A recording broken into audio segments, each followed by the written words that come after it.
जी ma'am, और क्या क्या योजना चल रही है? बच्चे हैं अगर तो पढ़ रहे हैं तो उनका स्पॉन्सरशिप का फॉर्म भरा जाता अच्छा, है। स्पॉन्सरशिप चालू है क्या मैम? जी, ये क्या सभी जगह चालू है? सभी जगह चालू है।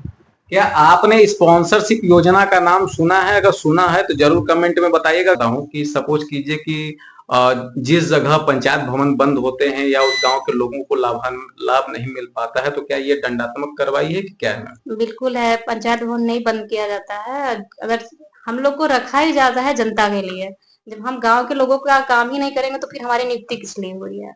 ये पॉइंट वाली बात स्पेशली आपके जो ब्लॉक का क्षेत्र है उसके लिए है कि पूरे नहीं, उत्तर प्रदेश पूरे के लिए? उत्तर प्रदेश के लिए है। तो एक क्वेश्चन यहाँ पे ये उठता है कि आप अगर जिस भी गांव से देख रहे हैं, तो जो मैम इसका नाम बता रही है, क्या आपने ये नाम सुना है? और अगर अति पिछड़े या अति गरीब है तो क्या उस 25 लिस्ट में आप ही है? गौर करिए। जैसा कि आप देख रहे हैं, मैं इस समय वाराणसी क्षेत्र के ब्लॉक चिरई गांव में हूँ और मेरे पीछे ये आप देख रहे हैं कि ये चांदपुर का पंचायत भवन है। पंचायत भवन ये वही पंचायत भवन है कि जो आपके भी गांव में होता है।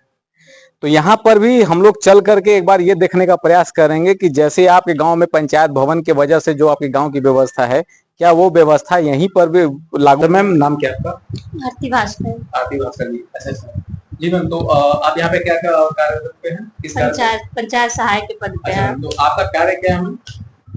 जो भी पंचायती राज से जुड़ी जितनी भी गांव की जितनी भी सेवाएं दी जाती है पंचायत भवन से ही दी जाती है। तो आपके गांव में मैम क्या जितने भी गांव के जितने भी सदस्य हैं, जैसे कि जो पात्र सदस्य, जैसे कि आय जाति या फिर निवास के लिए या फिर वृद्धा विकलांग के लिए, या जो भी योजनाएं सरकार की तरफ से पेंशन के तौर पर दी जा रही है या जन कल्याण के लिए दी जा रही है, तो क्या आपके गांव में सभी लोग लाभान्वित है? जी जी बिल्कुल, सब लोग इसका फायदा उठा रहे हैं, हर कोई। तो मैम जैसे कि ऐसा तो हो सकता है कि आप अपनी तरफ से ये बात कह देती हो कि मतलब ये बोल रहा है, क्या पता गांव में ऐसी व्यवस्थाएं न हो। नहीं नहीं, ऐसा नहीं है। बाकी आप गांव में जाके पता करिए, पूरे गांव में हर चीज को, जो भी वृद्धा है उसको पेंशन, तो विकलांग मैम बैठ सकते हैं? बिल्कुल बैठ सकते हैं। जी मैम। अच्छा मैम, जैसे कि हम ये भी जानने का प्रयास करेंगे कि जैसे कि प्रधानमंत्री की जो योजना है, हर घर जल योजना, देखिए आपके गांव में भी हर घर में जल की व्यवस्था कर दी गई है। आपके गांव में सफाई कर्मचारी हैं? जी। क्या वो सफाई उफाई की व्यवस्था करते हैं? बिल्कुल करते हैं। जैसे कि चंदौली के बहुत से गांव हैं कि जहाँ पे पंचायत भवन सुचारू तरीके से नहीं चलते, तो क्या ये भी हमेशा खुलते हैं कि कभी कभी? नहीं, जब भी जो भी कार्य दिवस होते हैं, ओनली जो सरकारी छुट्टियां होती है और संडे इसी बंद होता है, बाकी हमेशा 10 से 5 की टाइमिंग होती है। तो जैसा कि मैम मैं ये जानना चाहता हूँ कि अगर आपके द्वारा अगर ये प्रांगण अगर बंद रखा जाता है, तो क्या इसके लिए आप दोषी पाई जाएंगी? जी बिल्कुल, बिना वजह के हम अगर बंद रखते हैं तो हम दोषी पाए जाएंगे। नहीं तो वैसे ही कभी होता, हम लोग का विकास खंड पे मीटिंग बुलाई जाती है या फिर हम लोग को फील्ड वर्क में जाना होता है तो उस टाइम बंद होता है। अच्छा, मतलब आप अपने मन से इसको बंद नहीं कर सकते? जी। अच्छा मैम, अगर मान लीजिए, अगर सपोज कीजिए कि अगर ये प्रांगण बंद पाया जाता है, तो आदमी किससे कंप्लेन करने जाएगा? बाहर में सचिव और प्रधान जी का नंबर, मोबाइल नंबर और नाम लिखा होता है, वहाँ पे कांटेक्ट करते हैं। अच्छा, एक चीज और मैम कि इस समय कौन सी योजना है कि जो पूरे गांव में कर दी गई है और या उससे लोग लाभान्वित हो गए हैं या उसके लिए विचार चल रहा है? अभी तो जीरो पावर्टी का चल रहा था। क्या चीज में? जीरो पावर्टी का एक चल रहा था, प्रधानमंत्री जीरो पावर्टी योजना चल रही थी, ये क्या है?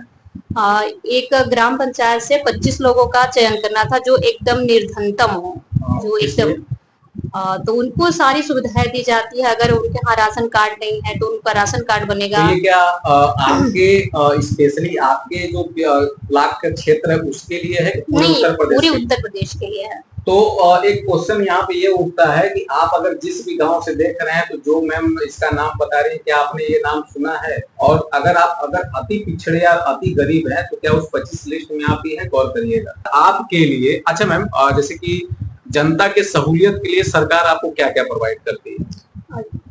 ये सब सारी चीजें हैं, कंप्यूटर है, प्रिंटर है, ये सब चीजें हैं हमारे लिए। कनेक्शन हुआ है, इंटरनेट का कनेक्शन दिया हुआ है। किस सारी लिए? ये फॉर्म भरने के लिए, ताकि हमको कोई दिक्कत ना हो। अब मैं सीधे तौर पे विकल्प मैंने सीधे तौर पे मैं बताना चाहता हूँ कि ये सब इसलिए होता है कि गांव की जो भी बेसहारा अनपढ़ या जो पढ़े लिखे जो शिक्षित जनता नहीं है उनको जागरूक करने के लिए सहायक जी की नियुक्ति होती है। सहायक जी गांव गांव जाकर के लोगों को बताने का कार्य करते हैं कि ये योजना आई है, आप इसका फॉर्म भर ले, या ऐसे ऐसे जगह उस पोस्टर को चिपका दिया जाता है जिससे कि लोग उस चीज से प्रभावित होकर के पंचायत भवन पे आ जाए और संबंधित जितने भी लोग हैं उनके फार्म को भरा जाए। सरकार ये डिसाइड करे किसको देना है किसको नहीं देना है, फिर उन लोगों की लिस्ट है, फिर उन लोगों को लाभ दिया जाए। बाकी जिस गांव में पंचायत भवन नहीं होता है तो उस जगह व्यवस्थाएं बहुत अव्यवस्थित तरीके से पड़ी होती हैं। अच्छा मैम, एक बात मैं पूछना चाहता हूं कि सपोज कीजिए कि जिस जगह पंचायत भवन बंद होते हैं या उस गांव के लोगों को लाभ नहीं मिल पाता है तो क्या ये दंडात्मक कार्रवाई है कि क्या है मैम? बिल्कुल है, पंचायत भवन नहीं बंद किया जाता है। अगर हम लोग को रखा ही जाता है जनता के लिए, जब हम गांव के लोगों का काम ही नहीं करेंगे तो फिर हमारी नियुक्ति किस लिए हो रही है? ये पॉइंट वाली बात। आपके गांव में भी ऐसी समस्या है कि कोई लोग ऐसा कहता हो कि हम फॉर्म पे फॉर्म भर रहे हैं और हमारी सुनवाई नहीं हो रही है? अभी तो हमारे कार्यकाल जब से हम काम कर रहे हैं तो ऐसा कुछ नहीं है, लेकिन जो भी शिकायतें होती हैं गांव के लोग आते हैं और यहाँ पे हमें बताते हैं, तो हम लोग को एक रजिस्टर दिया गया है, शिकायत रजिस्टर, हम लोग उस पर चढ़ाते जाते हैं। तो जब बैठक होती है या फिर हम लोग की मीटिंग्स वगैरह होती हैं तो ये चीजें हम लोग आगे तक पहुंचाते हैं। है तो उसको अगर गांव की जनता अगर इस चीज से अगर परेशान है और उसको नहीं मिल रही है और ना ही उस गांव में सचिव बैठ रहे हैं ना ही ग्राम सहायक बैठ रहे हैं, तो क्या ये भी एक अपराध है? बिल्कुल है, क्योंकि वो पात्र है और उसको नहीं दिया जाएगा तो ये तो अपराध है ही। बिल्कुल है। वैसे मैम से बात करके बहुत सी जानकारी मिली और जानकारी इतनी मिली कि अगर उसको अपने दैनिक जीवन में और सही तरीके से अगर उसको सुचारू रूप से चलाने का प्रयास करें तो कहीं ना कहीं आपके गांव में एक अच्छा बदलाव आएगा, जो बदलाव आपके जीवन को बदलने में बहुत अति महत्वपूर्ण है। हालांकि ठीक है, ग्राम सहायक जी थे, उनका कहानगी है कि उनके गांव के लोग सभी लाभान्वित हैं। हम इस विषय पे चलेंगे, गांव के लोगों से भी चर्चा करने का प्रयास करेंगे और गांव के लोगों से भी बात करेंगे कि क्या वास्तविकता में आप लाभान्वित हो रहे हैं कि सब हवा हवाई है। आइए आज घूमते हैं इस गांव।